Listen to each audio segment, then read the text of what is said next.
Dans le dernier épisode, je t'ai quitté au moment de dormir. Après une nuit réparatrice, je te propose de commencer cette deuxième journée dès le matin, et pour ne pas changer mes habitudes, tu commences à me connaître, on va démarrer par mon rituel préparation du café.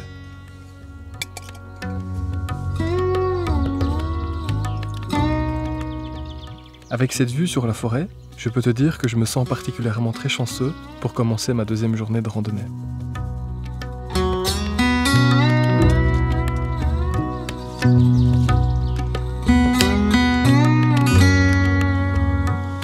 Il est 7h30, il est très tôt, et c'est vrai que commencer sa journée avec un bon café, je me réchauffe les mains, et ça fait vraiment beaucoup de bien.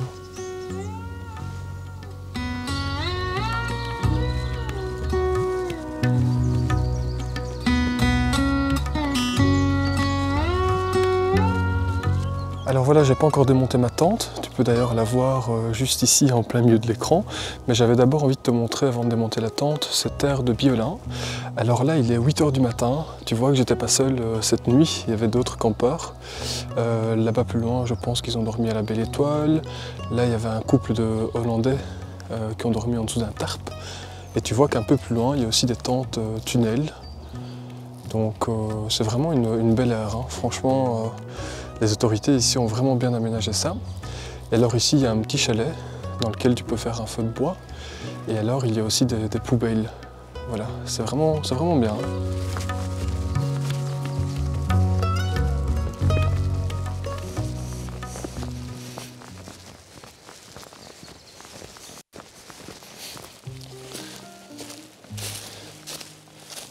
Ce matin, j'ai mis ma petite veste parce que je me suis dit que il valait mieux éviter d'avoir froid, mais là ça commence tout doucement à chauffer, donc je vais l'enlever. Et ensuite je vais me mettre en quête d'une rivière parce que j'ai plus d'eau. Alors j'aimerais bien me ravitailler en eau et j'aimerais surtout me débarbouiller, tu sais, me laver. Voilà. Alors ici il y a un étang, mais je sais pas trop si c'est safe au fait dans cet étang parce que l'eau a l'air un peu verte comme ça, il y a des algues dedans je crois, donc je crois pas que je risque grand chose, hein, mais comme je sais que normalement je vais croiser une rivière, j'espère dans pas trop longtemps.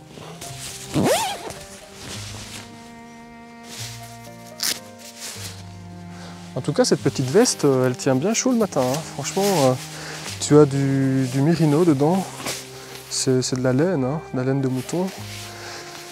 Et franchement, elle tient super chaud, quoi. C'est vraiment bien. Et alors, ce qui est bien, c'est qu'on peut la rouler. Elle ne prend pas de place dans un sac à dos, ça c'est bien. Ça c'est bien parce que je vais pouvoir maintenant recharger mon eau. Donc je vais déjà commencer par ça. Et ensuite, je pense que je vais en profiter pour me laver aussi. Me laver sommairement, hein. Je ne vais pas aller prendre une douche avec cette rivière, mais voilà.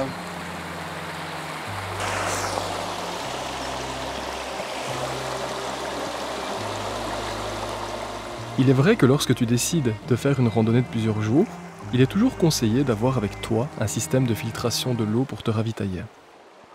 Pour cette micro-aventure, j'ai décidé d'utiliser des gouttes pour potabiliser d'une certaine façon cette eau que je rencontre sur mon chemin. Ceci étant, je t'invite à te renseigner sur les différents systèmes existants.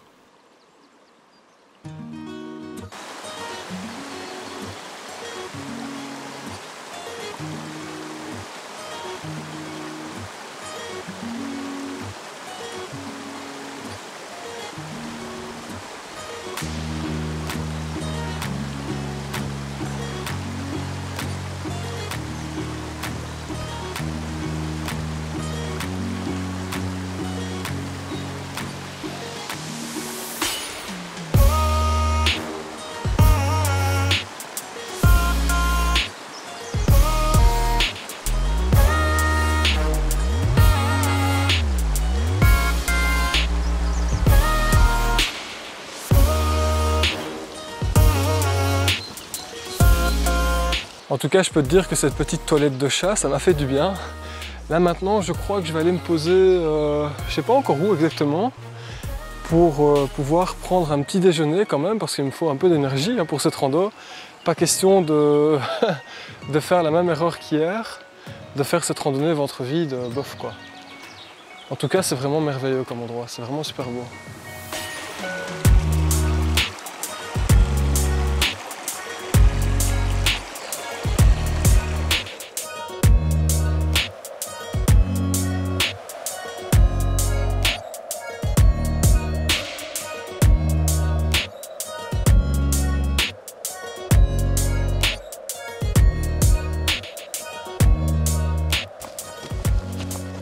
Tu vas peut-être sourire en me voyant avec cette casquette, car non, je ne suis pas en plein désert.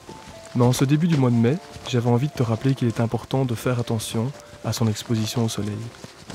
Même si le teint hâlé est probablement un signe de beauté dans notre société, j'ai envie de t'inviter d'abord à penser à ta santé.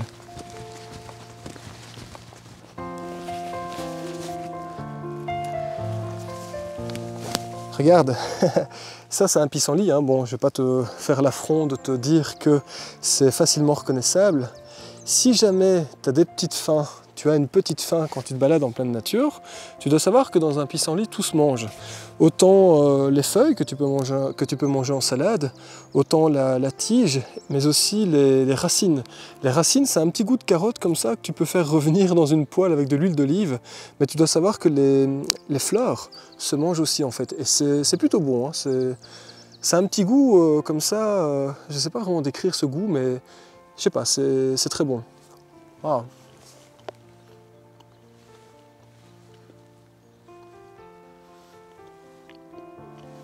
C'est mon petit 4 heures.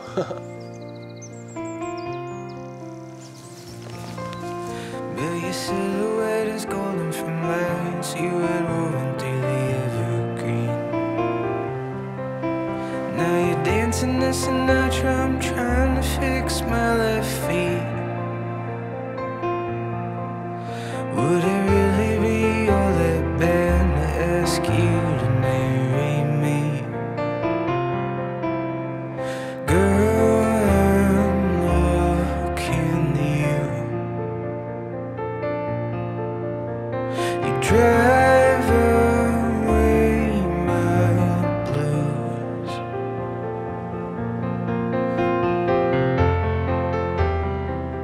Comme tu le sais, j'adore prendre de la hauteur. Ça me prouve à chaque fois que cette nature est formidable. Je ne sais pas toi, mais de mon côté, je passerai des heures tout entières à observer cette beauté. En ce moment, je ressens d'ailleurs beaucoup de gratitude à l'idée d'avoir la chance de vivre ces expériences en pleine nature.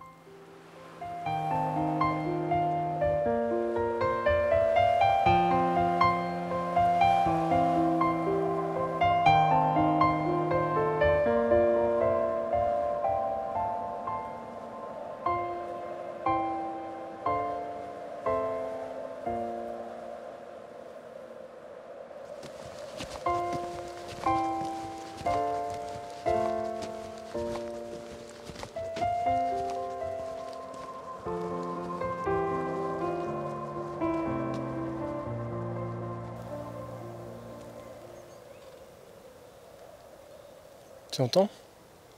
On entend le vent tout au fond, ainsi que tous les oiseaux de la forêt. C'est génial, hein? C'est franchement super beau ici.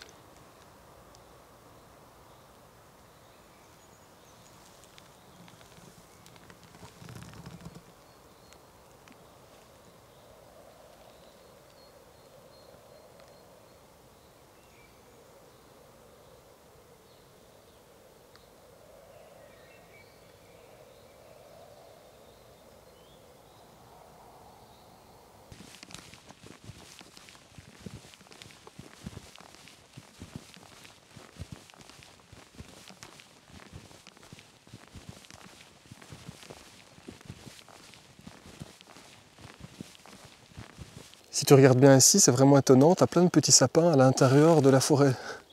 On dirait une micro-forêt dans la forêt. T'as vu, c'est beau, hein? Alors je sais pas si ça va rendre la même chose à l'écran, mais en tous les cas, en vrai, c'est vraiment intriguant. Tu as l'impression que c'est un écosystème à part de la forêt, dans la forêt.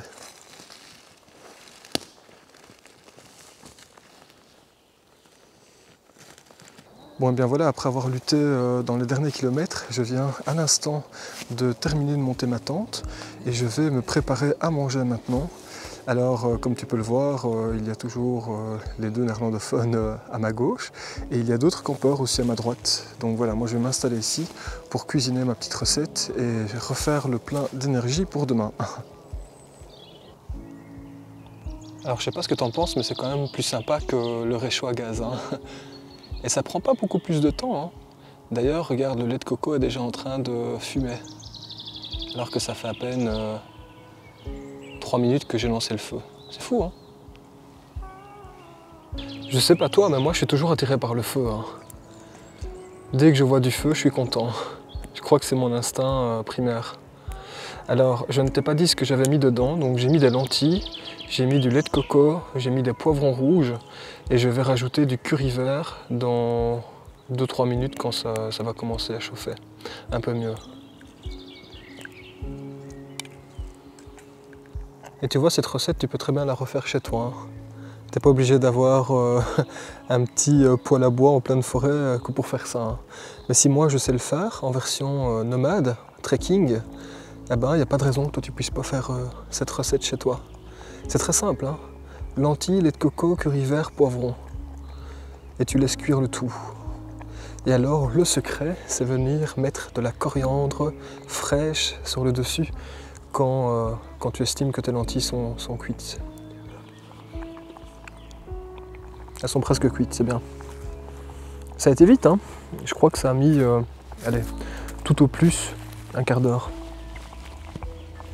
De toute manière, j'ai le temps.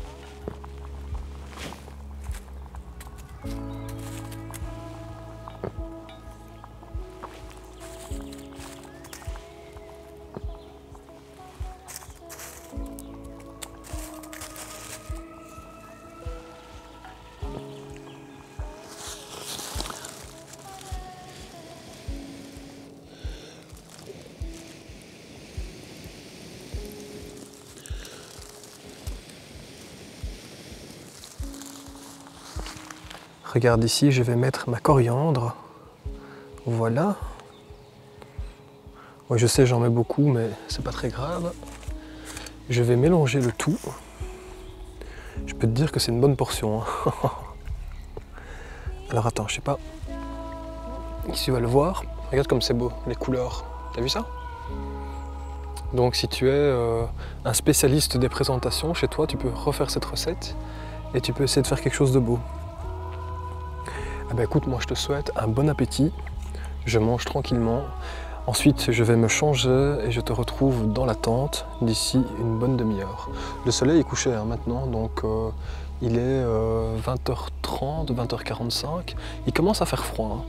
Moi ça va, j'ai pas encore trop froid, mais je pense que si je traîne de trop, dans une bonne demi-heure, je risque d'avoir froid si je suis pas changé. Voilà. Donc je mange et je te reprends après.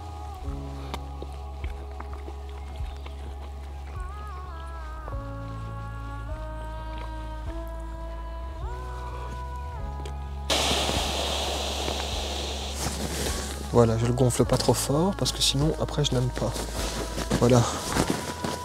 Et je vais le mettre en dessous de la capuche du sac de couchage. Voilà. Je vais me mettre dans mon sac, alors après je te récupère. Je vais encore te partager 2-3 petites choses. Et après, dodo. Parce que demain, grosse étape demain. Dernière étape, grosse et dernière étape. Demain, j'ai 27 plus 2 km, donc 29. 29 km. Franchement, je sais pas comment je vais faire. Mais bon, tu vas comprendre pourquoi dans un instant.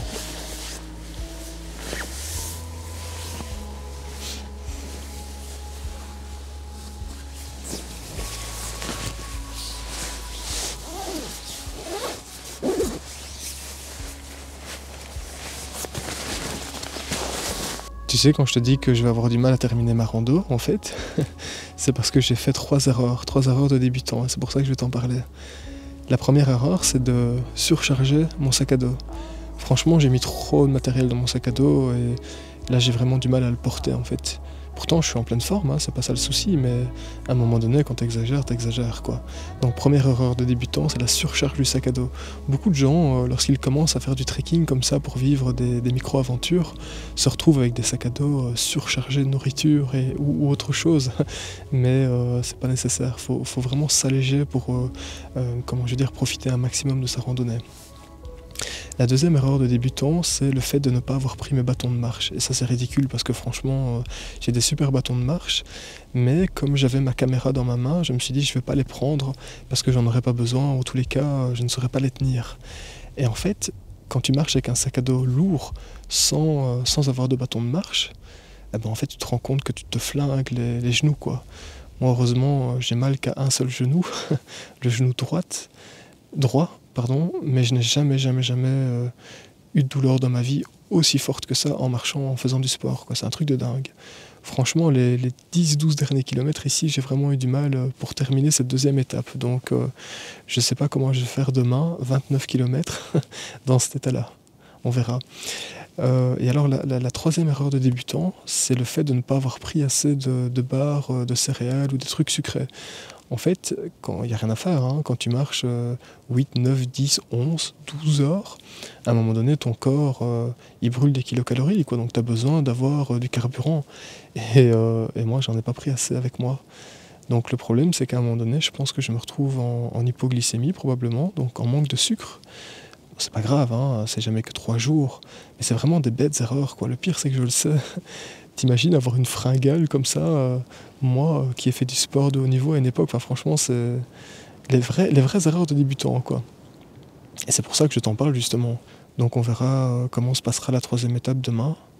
Par contre, vu la météo, je crois que dans 2-3 heures, il va pleuvoir et je vais avoir la mauvaise surprise de me réveiller avec la pluie. Mais qu'est-ce que tu veux? Voilà, c'est ça les micro-aventures, hein. Tu veux aller chercher des sensations, ben faut accepter maintenant. Ça me dérange pas, j'ai du matériel adapté, donc c'est pas un souci, mais on verra. Peut-être que je ne filmerai pas beaucoup demain, s'il pleut en tout cas. Enfin, je vais aller éteindre la lampe, et je te souhaite une belle nuit, et je te dis à demain. Salut.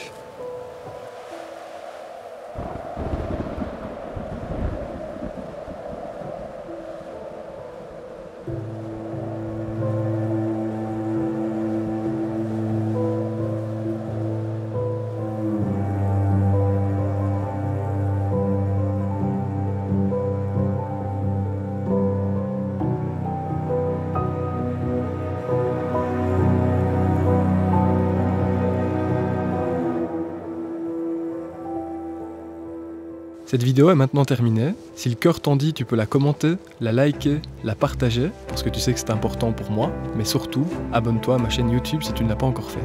Si tu as envie d'apporter encore plus de soutien à cette chaîne, je t'invite à aller faire un tour dans la description de cette vidéo. Je te dis à très bientôt dans le prochain épisode, prends bien soin de toi, salut!